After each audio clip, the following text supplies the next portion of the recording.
오늘 하나님께서 우리에게 주신 말씀 보도록 하겠습니다. 이사야 44장 6절입니다.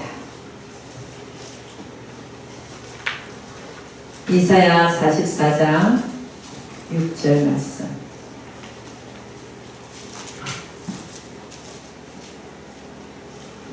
오늘 하나님께서 우리에게 주신 말씀은 이사야 44장 6절 말씀입니다.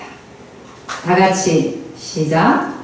이스라엘의 왕인 여호와 이스라엘의 구속자인 만군의 여호와가 말하노라. 나는 처음이요 나는 마지막이라. 나 외에 다른 신이 없느니라. 아멘. 한 번 더 읽도록 하겠습니다. 다같이 시작. 이스라엘의 왕인 여호와 이스라엘의 구속자인 만군의 여호와가 말하노라. 나는 처음이요 나는 마지막이라. 나 외에 다른 신이 없느니라. 아멘. 오늘 우리 하나님께서 주신 말씀은 이사야 44장 6절 말씀으로 우리 다같이 설교 제목을 한번 읽어보도록 하겠습니다. 다같이 시작. 나는 처음이요 나는 마지막이라. 나 외에 다른 신이 없느니라.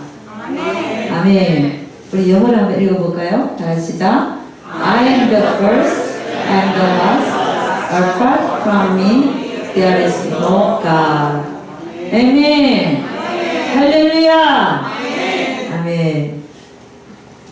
그래서 오늘 여러분 저는 요즘 이사야를 저희들이 보고 있는데 참 이 이사야가 참 대단한 선지자입니다. 우리 이사야를 보면 예수님이 오시기 700년 전에 예수님이 오실 것이다. 보라 처녀가 잉태하여 아들을 낳으리니 임마누엘이라 하리라.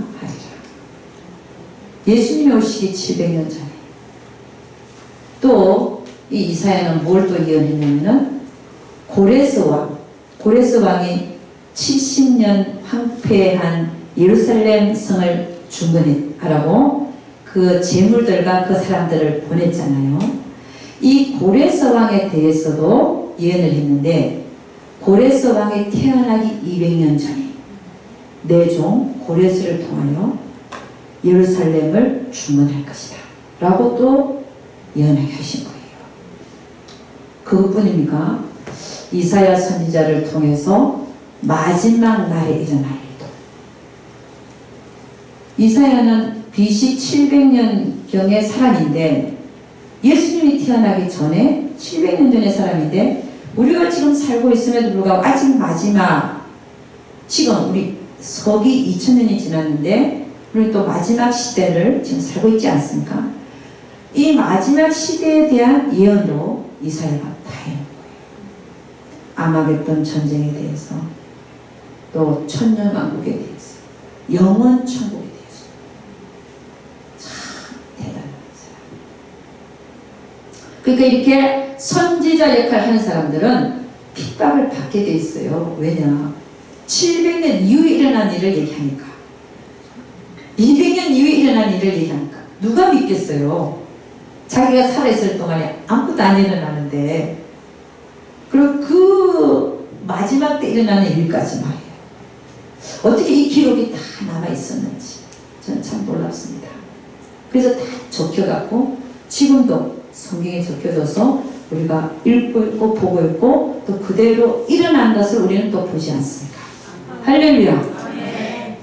이 하나님께서 이렇게 쓰시는 이 종들을 보니까요 참 특히 이사야가 저는 참 대단하다고 생각합니다. 아멘. 오늘 이사야가 뭐라고 하냐면은 이사야 44장 6절에서 이스라엘의 왕인 여호와 이스라엘의 구속자인 만군의 여호와가 말하노라. 나는 처음이요 나는 마지막이라. 나 외에 다른 신이 없느니라. 아멘. 여러분 이 이사야가 쓰임받은 거 보니까 어떻게 쓰임받았냐? 아니 환상 가운데 이사야가 보니까 하나님 우리를 위해서 누구를 보낼고 그랬어요. 그랬더니 이사야가 뭐라고 그랬어요? 제가 여기 있나이다. 나를 보내소서. 그렇게 얘기했잖아요. 그 이후부터 그는 선지자로 쓰임받기 시작했습니다. 할렐루야. 응? 그런 거 보면 하나님께서 오늘도 우리를 어떤 자리에 부르시고 계실 때 내가 누구를 보낼고, 할렐루야. 그럴 때 우리 뭐라고 얘기했다고요? 주여 내가 여기 있사옵나이다. 나를 보내소서. 아멘. 그런 자가 쓰임받는다. 아멘입니까? 할렐루야. 여러분도 그런 자가 되시기를 주 이름으로 축원합니다. 여러분, 성경에 나타나는, 특히 구약에 나타나는 하나님의 명칭에 대해서 조금 우리가 알고 넘어가야 될 게 있습니다. 구약 성경에 나타나는 하나님에 대한 명칭을 보니까 여호와 하나님이 있고, 또 엘로힘이라는 그 하나님 명칭이 있습니다. 엘자는 하나님이라는 것이죠, 그죠? 베델 하면은 하나님의 집, 벳은 집이고 엘은 하나님, 베델 하나님의 집이. 엘자는 하나님, 미가엘은 하나님을 섬기는 군대장가, 엘자가 붙죠. 가브리엘, 그죠? 또 누가 있습니까? 루시엘이었는데 반역하니까 엘자가 떨어지고 루시퍼로 됐습니다. 그죠? 그래서 이 구약에 보니까 엘로힘이라는 하나님의 명칭이 나타나고, 그 다음에 야훼의 하나님은 이꼴 여호와 하나님인데, 이 두 가지는 엘로힘도 하나님의 명칭이고 야훼 하나님, 여호와 하나님도 하나님의 명칭입니다. 근데 구약에 보니까 여호와 하나님이 많이 나타나죠. 엘로힘보다. 여호와 하나님이 구약에 나타난 하나님의 명칭입니다.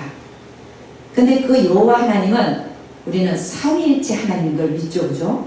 그러니까 여호와 하나님 안에는 삼위일체 하나님이라는 것이 들어있는 겁니다. 꼭 성부 하나님이란 말이 아닙니다. 왜냐하면 한 분 하나님이니까. 아시겠습니까? 여호와 하나님은 그 안에는 삼위일체 하나님이 들어있는 거예요. 우리가 우리의 모양대로, 우리의 형상대로 사람을 만들고, 우리가 누굽니까? 성부, 성자, 성령 하나님이신데 그분이 누구냐면은 여호와 하나님.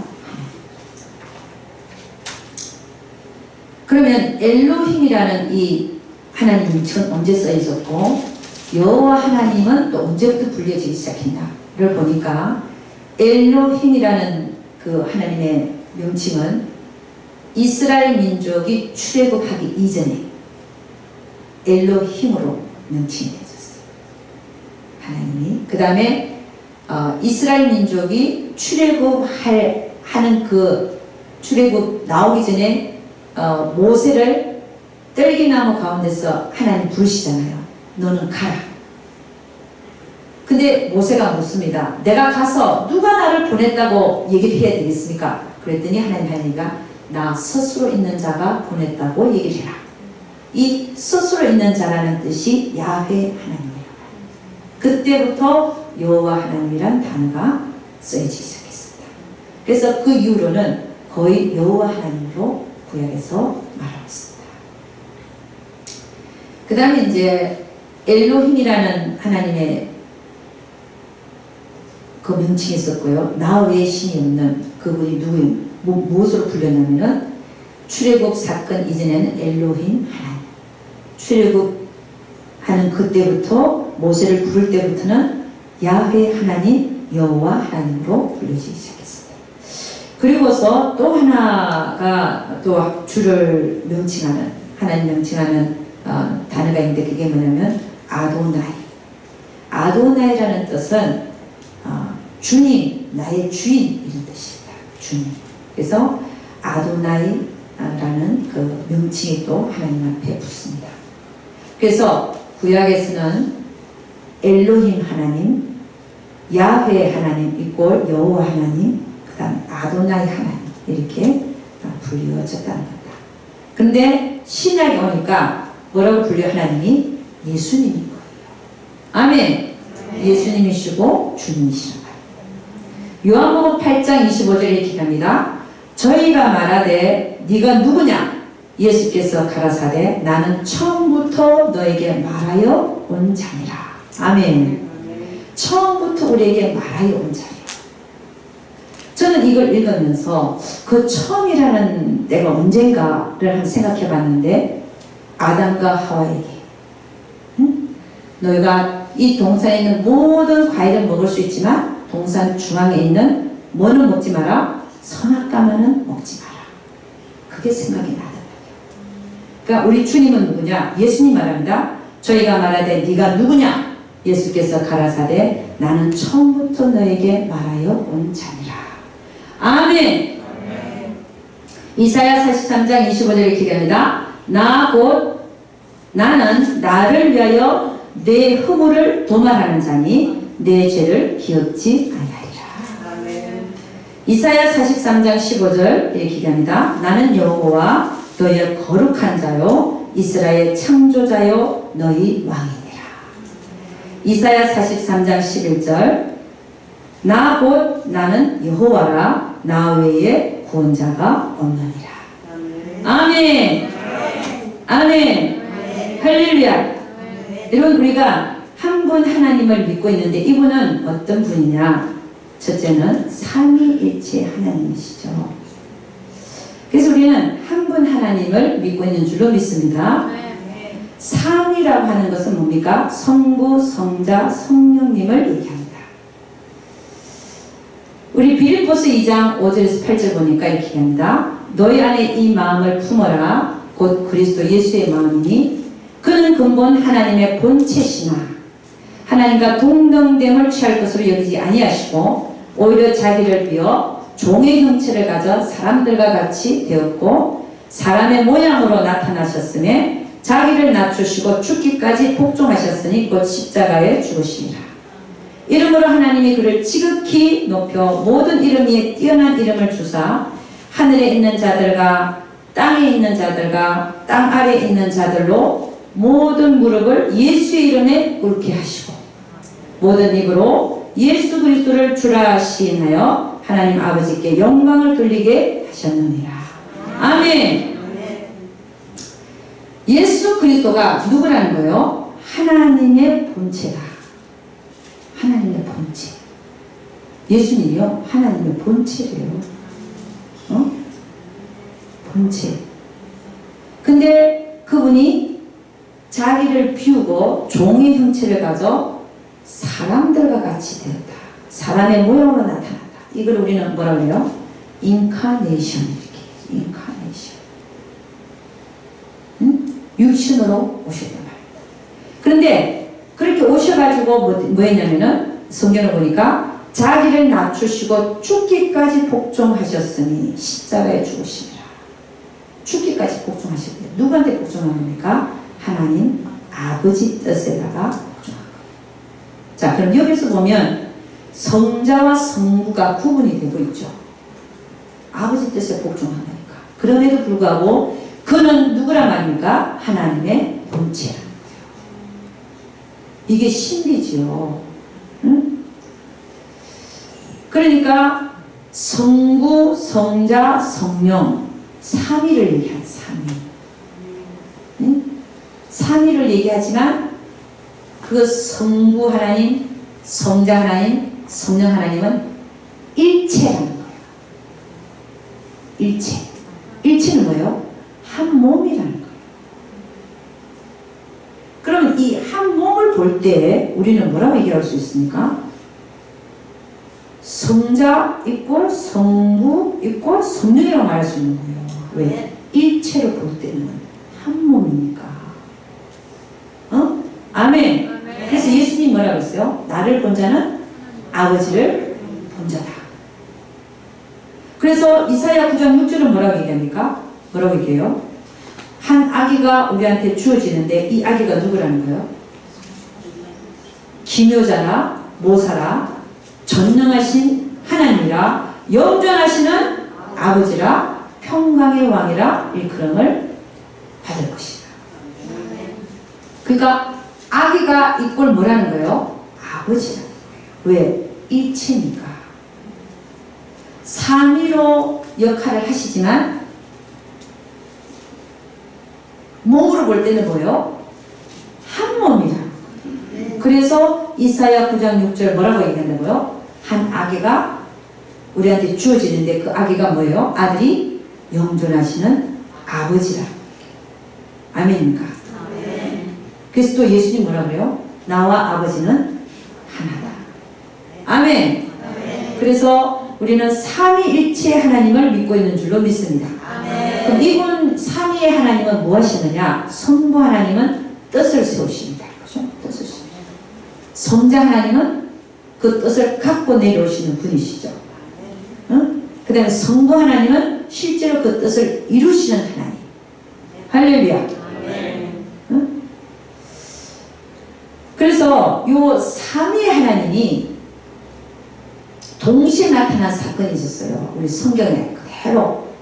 사실 이 삼위 하나님을 보면 하나님의 뜻이 이루어질 때를 보면은 다 세 분이 활동하고 계십니다. 동시에 활동하고 계신데, 그러나 성경에 기록되기를 정확하게 삼위가 나타난 부위가 있어요. 거기가 어디냐면 누가복음 3장 21절에서 22절 제가 한번 읽어드리겠습니다.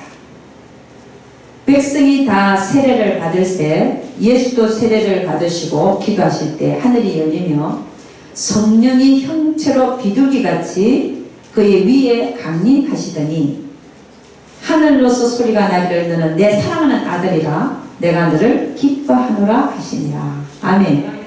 지금 예수님이 요단강에서 세례 요한한테 세례를 받으실 때 그 물에서 올라오시는데 뭐가 임했어요? 성령 하나님이 비둘기같이 그 물에 임하시고, 또 성부 하나님의 음성은 하늘이 열리고 그 음성이 들렸죠. 뭐라고 들렸어요? 너는 내 사랑하는 아들이라 내가 너를 기뻐하노라. 그럼 그 상황을 보면 예수님은 요단강에서 물에서 올라오시고 성령 하나님은 머리 위에 비둘기같이 앉으시고 성부 하나님은 하늘문이 열리고 지금 음성을 너는 내 사랑하는 아들이라 내가 너를 기뻐하노라 이런 말씀을 하시는 그 장면이 삼위가 한 분 하나님이신데 삼위가 그대로 지금 나타나셔서 기록되고 있는 장면입니다. 우리는 분명히 한 분 하나님이신데 성부 하나님의 음성은 하늘에서, 성령 하나님은 예수님의 머리에 와서 앉으시고, 또 예수님은 또 예수님대로 계시고, 근데 그분은 한 분 하나님이라는 거예요. 여러분 이걸 우리가 어떻게 믿느냐? 이건 신비죠. 기독교의 신비 중에 하나가, 가장 큰 신비 중에 하나가 삼위일체의 하나님이에요. 이걸 우리가 어떻게 믿느냐? 믿음으로 믿는 겁니다. 믿음으로. 할렐루야. 네? 저는 이 삼위일체의 말을 듣기 전에 제가 거실에 앉아 있었어요. 그때 이제 제가 이렇게 UCLA에서 포스트닥터럴 펠로우 그런 때예요. 아주 집사 때 정도예요. 집사 때. 삼위일체 말도 집사가 안 됐는지도 몰라요. 삼위일체 말을 별로 모를 때예요. 그런데 우리 집에는 항상 예수님의 사진이 하나 걸려 있어요. 이렇게 얼굴만 그려지 약간 옆으로 이렇게 머리가 이렇게 내려온 사진 여기 있는데, 저는 그 사진을 예수 믿을 때부터 이사하면서 계속 갖고 다녀서 제 거실에 항상 그 사진이 걸려 있습니다. 근데 어느 날 그냥 거실에서 기도하는 중도 아니었어요. 거실에서 눈이 그냥 글로 갔어요. 예수님 얼굴을 갔는데 어머 거기서 별빛이 이게 여러분 금색깔 별 있죠? 여러분 우리 장식할 때 금색깔 별 쓰잖아요.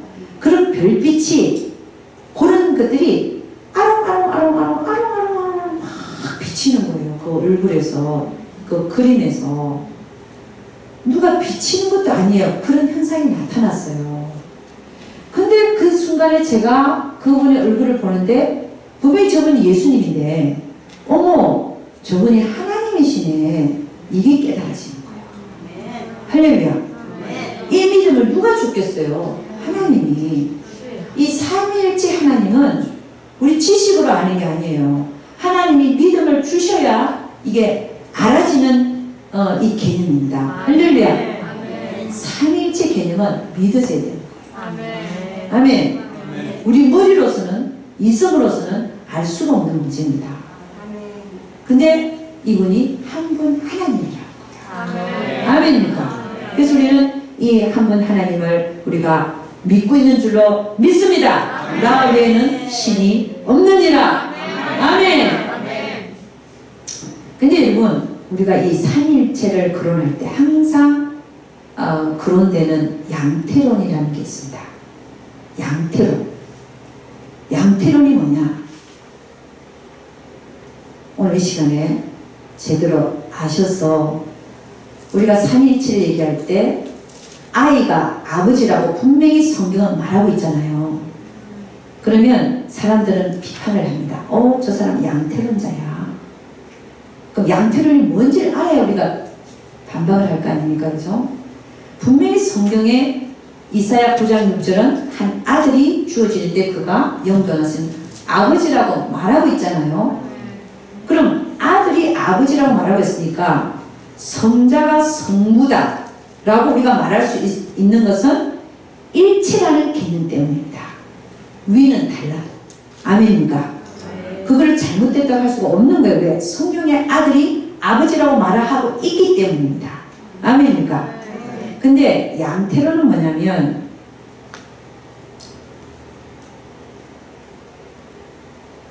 한 사람이 아버지 역할도 하고 아버지 역할은 집에서 하잖아요. 그럼 회사를 가면 비즈니스맨이야. 회사원이에요. 그죠? 그 다음에 또 그분의 아버지 집에 가면 자기는 아들이 되는 거예요. 이게 양태론. 한 사람이 아버지가 됐다. 자기 아들한테는 아버지. 회사 가면은 회사원. 그리고 자기를 낳은 부모님 집에 가면은 아들. 이게 양태론이에요. 그러니까 이게 우리가 믿는 삼위일체 개념과 뭐가 틀린가 하는 겁니다. 뭐가 틀립니까? 한 사람이 세 역할을 하기 때문에 동시에 있을 수가 없는 거예요. 아버지 역할을 하는 자가 회사원으로 바로 그 동시에 있을 수가 없고 아들로서 있을 수가 없는 거예요. 시간에 따라서 있는 장소에 따라서 다른 사람으로 나타나는 거예요. 하나의 역할밖에 할 수가 없어. 근데 우리는 그런 하나님을 믿는 게 아니라 삼위일체 하나님으로 삼위가 동시에 나타나고 동시에 역사하시는 하나님을 믿고 있는 줄로 믿으시기를 주님 축원합니다. 그래서 우리라는 말을 쓰는 거예요. 우리가 동시에 존재하시니까 우리가. 근데 양태로는 뭐예요? 우리라는 말을 쓸 수가 없어. 왜? 한 사람이 시간과 장소에 따라서 다르게 나타나야 되기 때문에 우리라는 말을 쓸 수가 없습니다. 아멘입니까? 그래서 우리가 믿는 삼위일체 개념과 양태로는 틀린 것입니다. 다른 양태론의 다른 예가 하나 있는데 뭐냐면 물이 온도에 따라서 영하에서 뭐가 됩니까? 고체. 그 다음에 0도씨 되면 액체로인데 또 실온에서 액체로 변하죠. 그 다음에 100도씨가 되면 뭐예요? 기체로 변해버려요. 그죠? 근데 이 세 개가 한꺼번에 함께 있을 수 있습니까? 고체와 액체와 기체가 함께 할 수가 없는 거예요. 이거를 이렇게 믿는 거를 양태론주의자라고 말합니다. 근데 우리가 믿는 삼위일체 하나님은 그런 것이 아닙니다. 아멘. 우리가 믿는 삼위일체 개념은 세 위가 동시에 우리가 우리의 모양대로 우리의 형상대로 사람을 만들어요. 네? 그리고 우리 잠언서에 보니까 하나님께서 땅의 기초를 놓을 때 내가 창조자가 되어서 그의 곁에서 기뻐했다. 아멘입니까? 또 예수나 사랑다. 뭐라고 했어요? 내 영혼을 아버지는 나를 왜 버리셨나이까? 응? 아버지여 왜 내 영혼을 나를 버리셨나이까. 그러니까 아들이 아버지에게 지금 호소하고 있는 거예요. 동시에 나타나잖아요. 그래서 우리가 믿는 삼위일체 하나님은 양태론적인 하나님이 아닙니다. 삼위가 함께 일하시는 삼위일체 하나님을 믿는 줄로 믿습니다. 그래서 우리라는 말을 쓴다고 했습니다.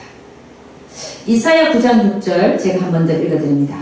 이는 한 아기가 우리에게 낳고 한 아들을 우리에게 주신 바 되었는데 그 어깨는 정사를 메었고 그 이름은 기묘자라 모사라 전능하신 하나님이라 영존하시는 아버지라 평강의 왕이라 할 것이니라. 할렐루야. 네, 아들이 아버지라고 분명히 말하고 있습니다.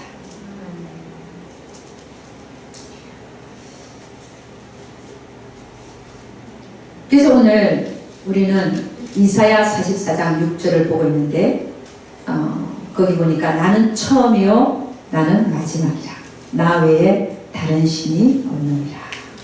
아멘. 그분은 또 어떤 분이냐? 두 번째로 그는 창조자 하나님이시고 또 구속자 하나님이십니다. 그분은 우리를 어디에서 창조했냐면 어머니 모태에서 창조하셨어요.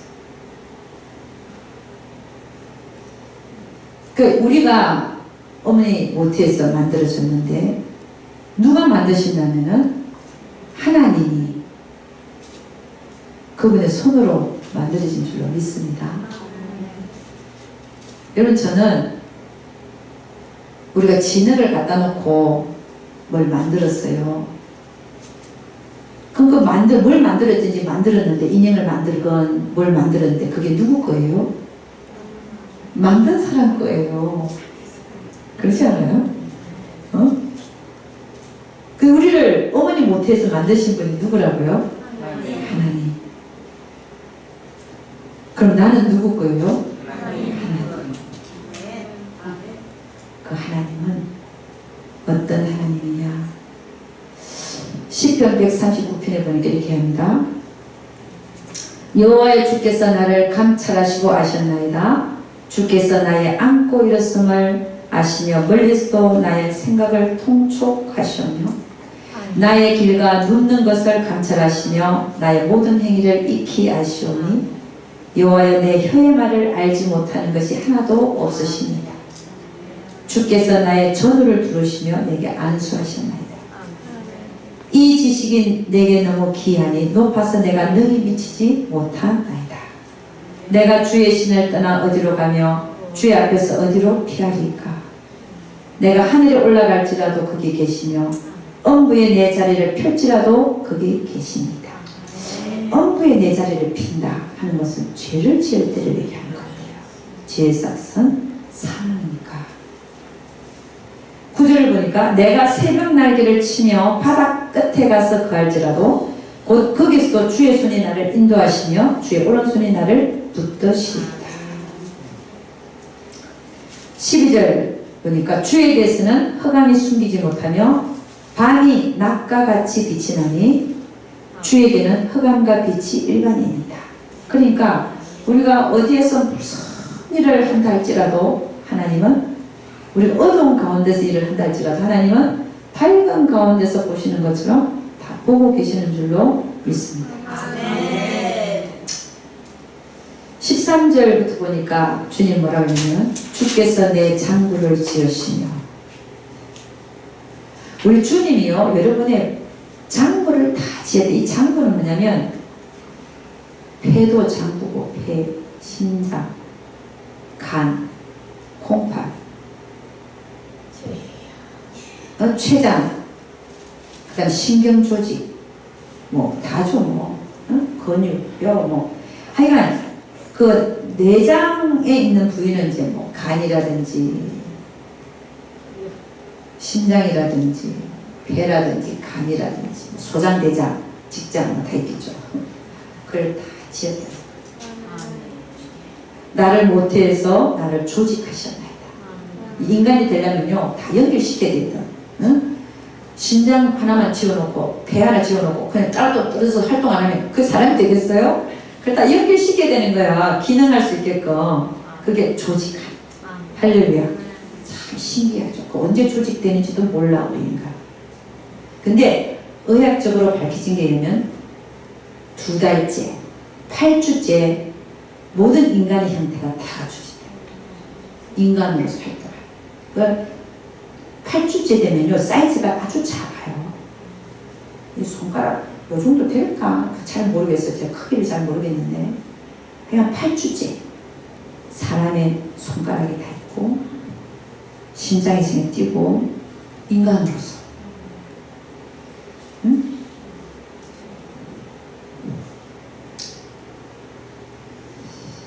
내가 주께 감사하오면 나를 지으시니 신묘막측하시니라. 주의 행사가 기함을 내 영혼이 잘 아나이다.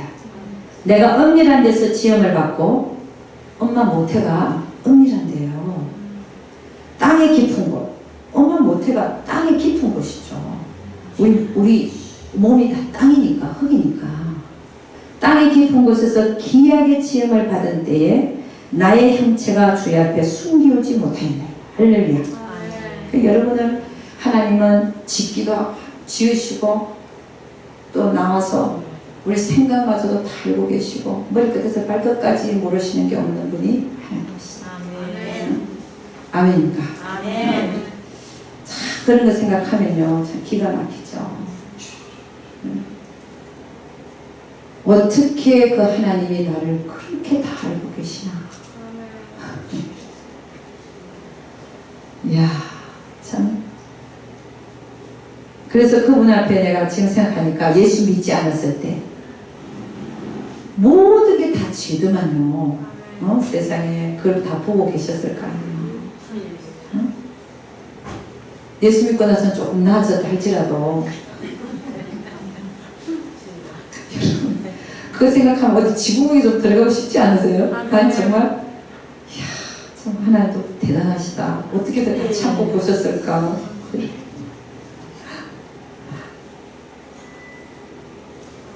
그런데 더 놀라운 사실은 뭐냐면 16절의 기간이다. 내 형질 이루기 전에 주의 눈이 보셨으며 내 형질이라면 내가 어머니 못해서 지음받기 전에부터 나를 알고 있었다. 뭐라고? 영혼을 알고 있었겠죠. 영혼. 나를 위하여 정한 날이 하나도 되기 전에 주의 책에 다 기록이 되었나이다.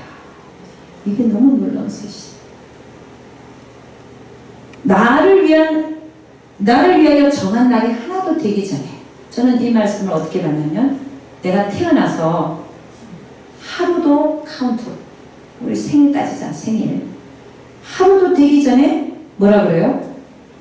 주의 책에 다 나의 인생이 기록이 된다. 여러분 이거 생각하면 야 내가 어디로 피할까? 응? 응? 내가 어디를 가도 하나님은 나를 보고 계시고 인도하고 계시고 할렐루야. 어? 나의 모든 게 다 기록이 되기 때문이에요.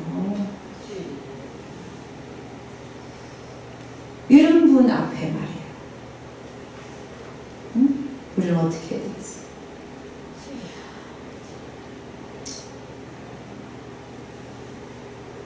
그러니까 우리는 하나님 앞에 항복하지 않을 수 없고 모든 죄를 고백하지 않을 수 없고 응? 그분의 인도하신가 용서해 주신가 응? 우리가 그분의 인도함을 또 구하는 일을 안 할 수가 없고 할렐루야. 응? 그러니까 그분이 인도하는 대로 따라가는 삶이 가장 잘 사는 삶이에요. 왜? 그분은 다 알고 계시니까. 응? 다 알고 계시면서 우리를 그를 인도하고 있거든요. 근데 우리가 거기서 발부둥치고 옆으로 삐져나가고 하면 시간만 오래 걸릴 뿐이고 할렐루야. 빨리 그 안에 하나님 계획 속에 들어오셔서 그 삶을 잘 살아내시기를 주의 이름으로 축원합니다. 그분은 우리의 창조자 하나님이실 뿐 아니라 또 우리의 구원자 하나님이십니다. 그분이 우리의 구원자 하나님. 진짜 하나님이 나를 위해서 육신의 몸을 입고 와가지고 나를 위해서 그 몸을 찢어서 피를 흘려서 나의 모든 죄를 사해줬기 때문에 내가 영원한 불못에 가는 존재가 아니라 천국으로 가는 존재가 됐다. 이런 사실을 내가 생각할 때 여러분, 우리 인생에 보니까 뭐 하루 이틀 사이로 사실은 안 좋은 소식들도 들리고 또 환난과 고난이 물길 파도처럼 우리 인생에 오고 있는데 그것보다 하나님이 나를 위해서 죽어주셔가지고 내가 천국 가게 됐다는 걸 생각하니까 하나님 감사합니다. 아멘. 너무 감사한 거예요. 아멘입니까? 우리를 괴롭히는 사람, 저 사람 미워하지 않게 하시고 저도 구원받게 하옵소서. 아멘입니까? 우리가 이런 기쁨과 넉넉한 마음, 기도해 줄 수 있는 마음, 용서할 수 있는 마음, 그런 마음을 가질 수 있다는 것입니다. 왜냐하면 그분은 우리를 구원하신 하나님이시기 때문에 그걸 생각할 때마다 할렐루야. 아멘! 이사야 53장 5절에서 6절 보면 이렇게 됩니다. 그가 찔림은 우리의 허물을 인하며 그가 상함은 우리의 죄악을 인하니라.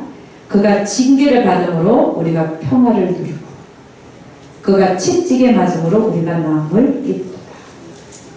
우리는 다 양 같아서 그릇 행하여 각기 제 길로 갔거늘 여호와께서는 우리 무리의 죄악을 그에게 담당시키시도다.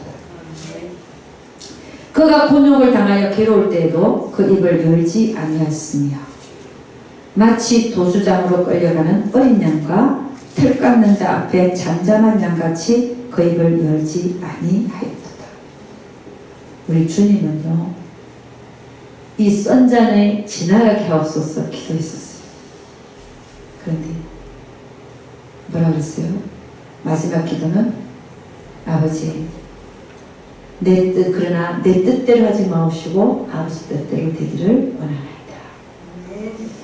그래서 그는 끌려가는 어린 양과 틀 깎는 자 앞에 잠잠한 양같이 십자가를 못 박혀 돌아가실 때 그 입을 열지 아니하였도다. 할렐루야. 그는 아버지의 뜻만이 이루어지기를 원했습니다.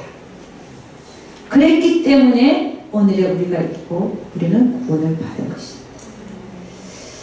그가 곤욕과 신문을 당하고 끌려갔으니 그 세대 중에 누가 생각하기를 그가 산자의 땅에서 끊어짐은 마땅히 형벌받을 내 백성의 허물을 인함이라 하였으리요. 그러니까 이 얘기는 무슨 얘기냐면은 그 곤욕과 신문을 당하고 끌려가는 그 자가 감히 메시아라고 생각할 사람이 없었다는 겁니다. 아멘입니까? 그는 강풀을 힘치 아니하였고 그 입에 괴사가 없었으나 그 무덤이 악인과 함께 되었으며 그 묘실이 부자와 함께 되었다. 악인과 함께 그 무덤이 십자가에 돌아갔을 때는 악인들과 함께 못이 바뀌었고 그 다음에 아리마대 죽고 나서는 부자인 아리마대 요셉이 와서 예수의 시체를 가져다가 자기의 무덤 안에다가 장사를 했습니다. 그러니까 이 이사야의 이 예언은요 대단한 거예요. 10절 말씀 보니까 이사야 53장 10절 여호와께서 그로 상함을 받게 하시기를 원하사 질고를 담게 하셨은즉 그 영혼을 속건 제물로 드리기에 이르면 그가 그 씨를 보게 되며 우리가 그들의 씨죠. 그분의 속건 제물로 인하여 우리가 살아났잖아. 그죠? 그 씨를 보게 되며 그날은 길 것이며 그분의 나라는 영원한 나라죠. 또 그의 손으로 여호와의 뜻을 성취하리로다. 할렐루야. 우리 예수님에 대한 이사야 선지자의 예언이었습니다. 근데 이것이 그대로 일어났죠. 예수님이 뭐라 그러냐? 마가복음 10장 45절 이렇게 합니다. 인자에 온 것은 섬김을 받으려 함이 아니라 도리어 섬기려 하고 자기 목숨을 많은 사람의 대속물로 주려 함이니라. 그래서 하나님은 이렇게 합니다. 나 외에는 구속자가 없느니라. 아멘. 아멘. 그분은 여호와 하나님 그리고 삼위일체 하나님 예수 그리스도이십니다. 이사야 10장 14절 이렇게 합니다. 보라 처녀가 잉태하여 아들을 낳으리니 그 이름을 임마누엘이라 하리라. 아들을 낳은데 그 아들이 하나님이라는 거예요. 임마누엘. 하나님이 우리와 함께 하시다. 아들이 하나님이야. 아멘입니다. 아멘. 자, 여러분 사람들은 그래요. 좀 짧게 하라고.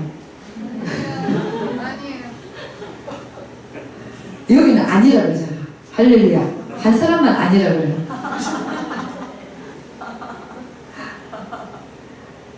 근데 오늘 얘기는 이 마지막이 더 중요한 얘기라서 안 할 수가 없어요. 내가 이것만 하고 마치려다가 안 할 수가 없고 꼭 해야 될 줄로 믿습니다. 그래서 이 세 번째로 우리가 믿는 하나님은 어떤 하나님이냐, 이게 더 중요한 거예요. 우리가 더 알아야 될 얘기인데, 제가 첫째는 뭐랬어? 우리가 믿는 하나님은 삼위일체 하나님입니다. 그렇죠? 두 번째는 그분은 창조자 하나님이요 구속자, 우리의 구속자 하나님이시다. 세 번째는 뭐냐? 그는 우리가 믿는 하나님 한 분밖에 안 계신 그 하나님은 사랑의 하나님이신 동시에 공의의 하나님이다. 우리는 사랑의 하나님에 대해서는 많이 알고 있습니다. 왜냐? 그분이 이 세상에 오셔서 십자가에 못 박혀 돌아가셔서 우리가 그분을 믿음으로 말미암아 구원을 받아 영원한 불못을 구원받아서 천국으로 가게 됐습니다. 이게 크신 사랑의 하나님이죠. 근데 성경은 또 뭐라고 얘기하는 거냐면은 심판의 하나님, 공의의 하나님에 대해서 얼마나 많이 얘기하고 있는지. 할렐루야.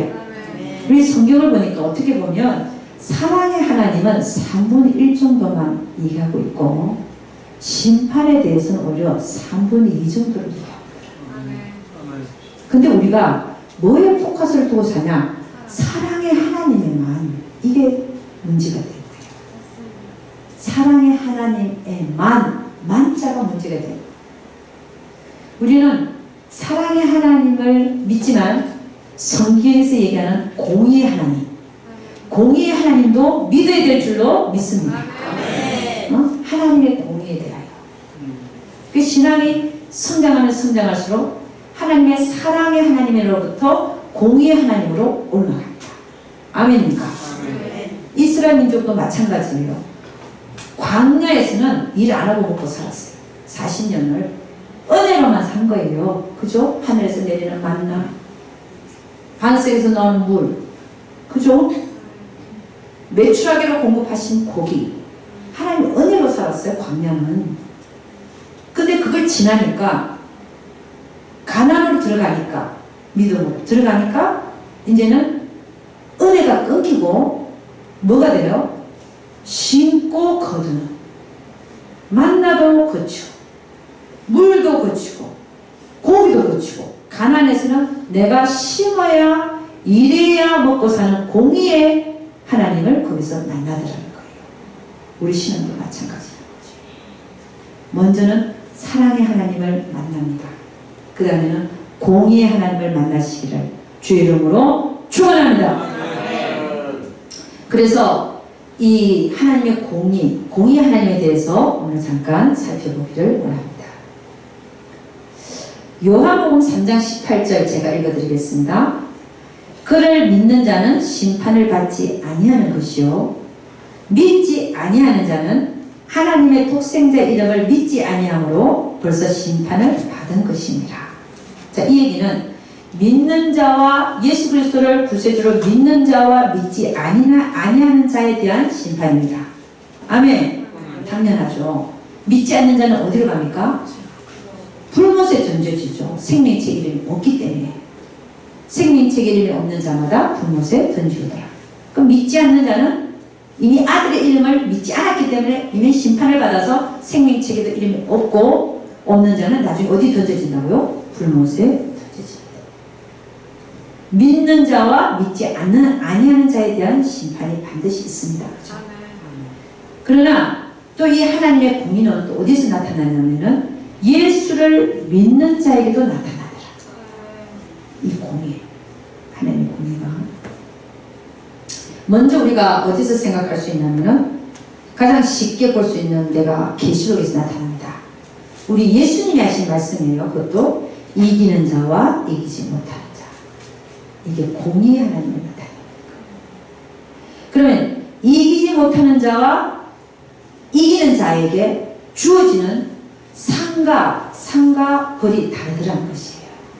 제가 세 번 읽어드리겠습니다. 계시록 2장 7절 보니까 이렇게 얘기합니다. 귀 있는 자는 성령이 교회들에게 하시는 말씀을 들을지어다. 이기는 그에게는 내가 하나님의 낙원에 있는 생명나무의 과실을 주어 먹게 하리라. 그럼 이기지 못하면요, 생명나무의 과실을 못 먹게 하겠다 이 말입니다. 이게 하나님의 공의입니다. 심은 대로 거두게 하시는 하나님의 공의. 계시록 2장 7절은 누구에게 한 얘기예요? 에베소 교회 교인들에게 한 얘기예요. 첫사랑을 회복해. 첫사랑 때는 뜨거웠죠. 뜨거웠지. 어떻게 뜨거웠어요? 기도하고 밤낮으로 하나님 보고 싶어하고, 기도하고 예배 찾아다니고 또 성경 읽고, 하나님이 참 그리웠어. 근데 첫사랑을 잃어버린 에베소 교회는 뭐라 그랬어요? 첫사랑을 잃어버리면 어떻게 될까? 졸아. 설교 시간에 졸아요. 눈이 감겨요. 이게 그죠? 그게 늙은 닭이죠. 얼굴은 젊었는데도 늙은 닭인 거예요. 그게 첫사랑을 잃어버린 거죠. 하나님 말씀도 달 같지가 않아. 그런 사람 첫사랑을 회복해라. 회복 안 하면 어떻게 하겠다는 거야? 너는 이기지 못하는 자로서 생명나무 가시를 내가 너에게 못 먹게 할 거야. 야, 이거 대단히 무서운 얘기입니다. 그냥 느낄 얘기들이 아니에요. 생명나무 가시를 못 먹게 하겠다?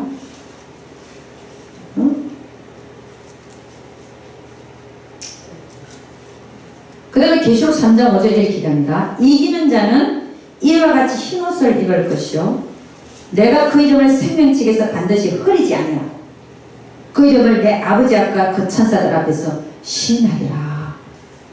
이기는 자가 그 이름을 시인하겠대요.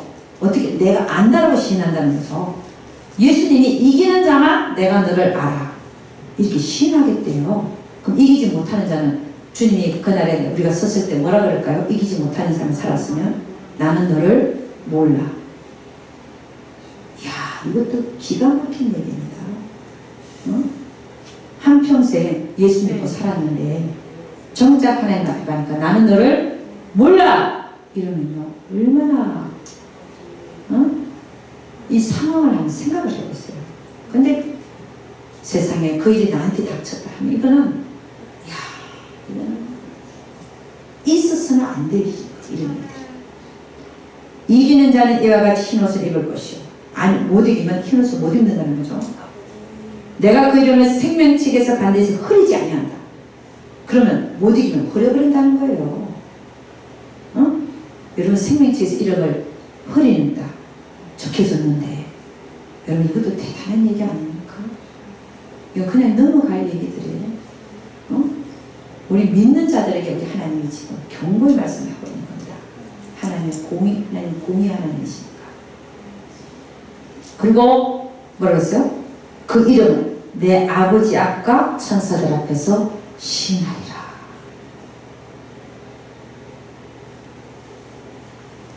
저는요 여러분들이 싫어하는 말을 하고 싶진 않아요. 근데 해야 돼요. 어떻게 하면 좋아? 내 얼굴 다시 안 봐도 돼. 응?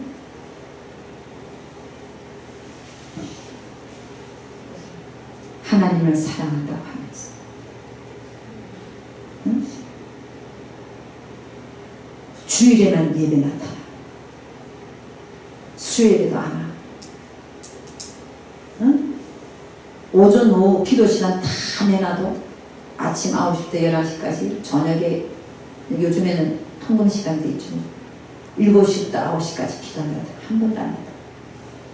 그런 사람이 하나님 이기는 자로 쳐줄까요? 아니요. 하나님이 어떤 분인데? 응? 하나님이 어떤 분인데? 주일날 예배 딱 한 번 보는 걸 끝? 그 사람이 이기는 자예요? 이기는 자는요, 예수님의 신부를 이기는 자라고 하는 거예요. 예수님의 신부. 예수님의 신부가, 신부 될 자가 일주일에 한 번만 보러 와요? 어? 주말 부부야? 한 번만, 한 시간만 얼굴 보러 오는 거야? 그것도 하루 종일도 아니고? 하루를 있다가 아무것도 아니고. 한 시간만 보러 와. 응? 여러분, 정신 차려야 돼. 응? 여러분, 심판은요, 제가 하는 게 아니에요. 여러분이 하나님 앞에 섰을 때 하나님 하시오. 응? 하나님 그날에 가서 내가 너를 몰라. 내가 네 이름을 생명체에서 버렸어. 내가 너에게 힘옷을 입혀줄 수가 없어. 이러면 어떡하실 거예요? 응?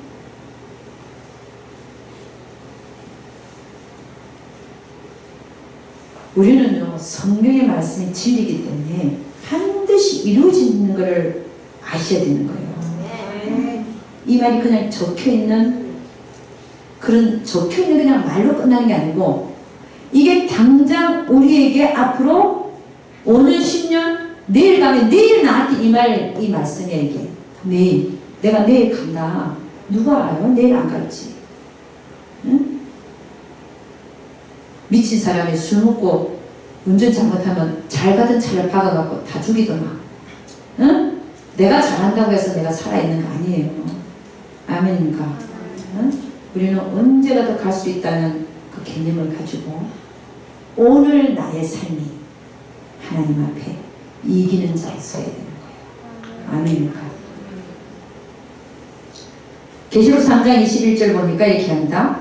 이기는 그에게는 내가 내 보좌에 함께 앉게 하여 주기를 내가 이기고 아버지 보좌에 함께 앉은 것과 같이 하리라. 할렐루야. 응? 그러니까 여러분, 우리가 믿는 자에 대한 이런 하나님의 심판이 있을 것이라는 거예요. 이게 하나님의 공입니다. 우리 예수님은 계시록에만 이렇게 얘기해 놨을까요? 아니지요. 예수님은 또 마태복음 25장을 보니까 열처녀 비유에서도 얘기해 놨어. 벌써 얘기해 놓으셨어요. 슬기롭고 지혜로운 5처녀. 주님 다시 오시는 것을 준비하여서. 여러분, 지금 주님 다시 오시는 걸 준비하고 살고 있습니까? 아유, 저 목사님 오늘 추수 감사절날 왜 저런 설교를 하시나? 근데 하나님이 이거 말해라 하셨어요. 나는 절기 따라 설교하는 사람이 아니에요. 하나님 주시는 음성 갖고 구절 갖고 하는 사람이지, 저는 한 번도 추수감사제지를 해서 그거에 맞게 설교를 준비한 적이 없는 사람. 오늘 설교를 들을 분들이 들어서 하나님 앞에 다시 한번 그 삶이 재정비될 사람이 있기 때문에 오늘 이 설교가 있는 거예요. 아멘입니까? 응? 그게 더 중요하죠. 근데 예수님이 지혜롭고 슬기로운 5처녀는 전자 와가지고 어떻게 했어요? 혼인잔치에 딱 드리고 문 딱 닫아버렸잖아요. 저기도 문 닫았는데 못 들어와. 우리 게이트 이런 거 다 닫으면 멕시칸들은 못 들어온다니까. 우리만 여기서 잔치하는 거예요. 응? 근데 주님도 마찬가지야. 예로가 아니고 기름 준비 안 하고 사는 자. 기름 준비라 주님 오시는 걸 대비해서 기름을 넉넉히 준비하는 자를 얘기해요. 이게 무슨 얘기냐? 하나님이 다시 오심을 사실은 사모하고 기다리는 자를 얘기해요. 여러분, 여러분의 상태가 나는 아직 그러지 못합니다. 나는 아직도 애들도 잘하고 있고요. 남편한테도 좀 잘 보여야 되고 밥도 해줘야 되고 집안 청소도 해야 되고, 그리고 저 회사 가면요, 회사 가서 또 일에 상사 눈치도 봐야 되고요. 나 지금 바빠 죽겠는데 무슨 예수님이 지금 다시 오신다 그러면 그런 얘기를 내 마음 안에는 들어올 자리가 없습니다 하는 사람이 있을 수 있어요. 그러나 그리고 내가 살아라고 계속 살아라고 말할 수가 없는 이유가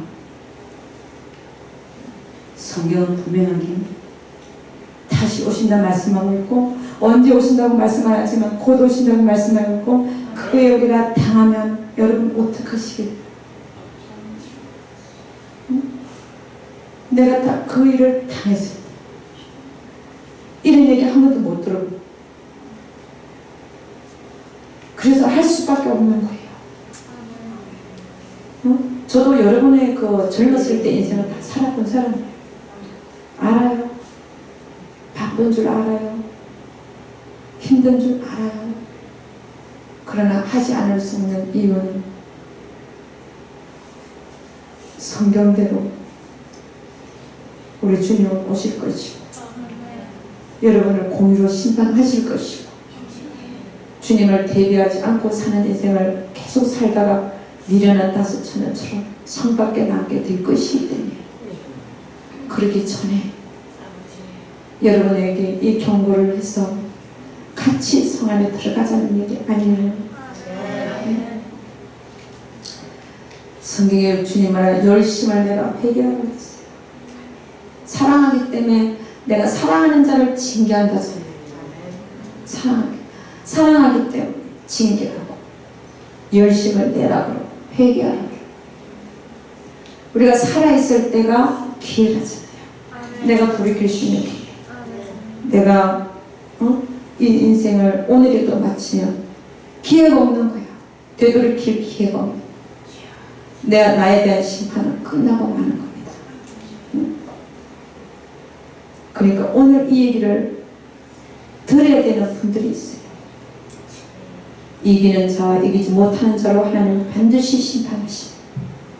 나는 하루속히 내가 이기는 자에 속하기 위해서는 나의 삶이 어떻게 변해야 되는지를 생각하시기를 주의 이름으로 축원합니다. 아멘.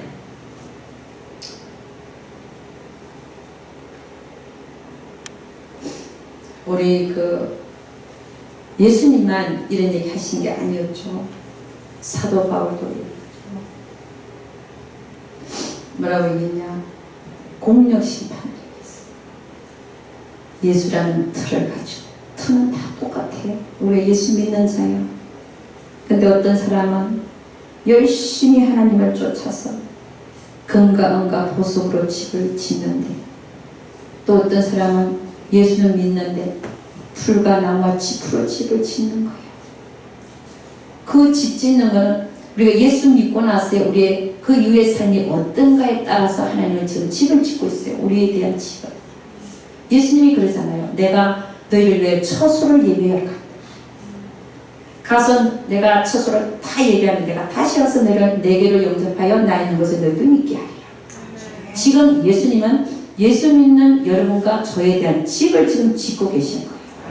근데 어떤 사람은 금과 은과 보석으로 집을 짓고 있고, 어떤 사람은 풀과 나무와 짚으로 집을 짓고 있는 거예요. 그걸 이제 마지막에 불로 태워버리잖아요. 태우면 금과 은과 보석으로 집을 지은 자는 집이 그대로 남겠죠. 천국 가면 집이 금과 은과 보석으로 되어 있어.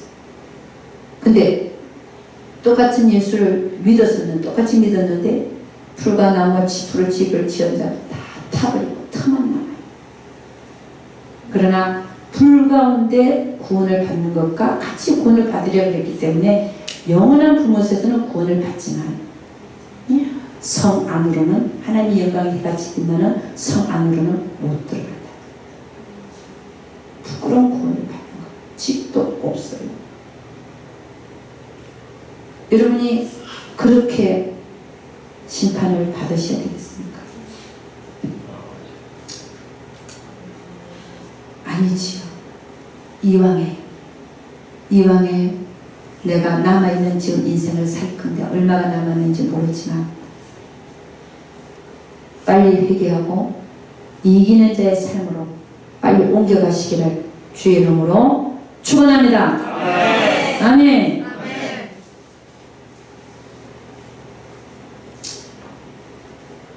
우리 갈라디아서 6장 7절에서 8절 이렇게 얘기합니다.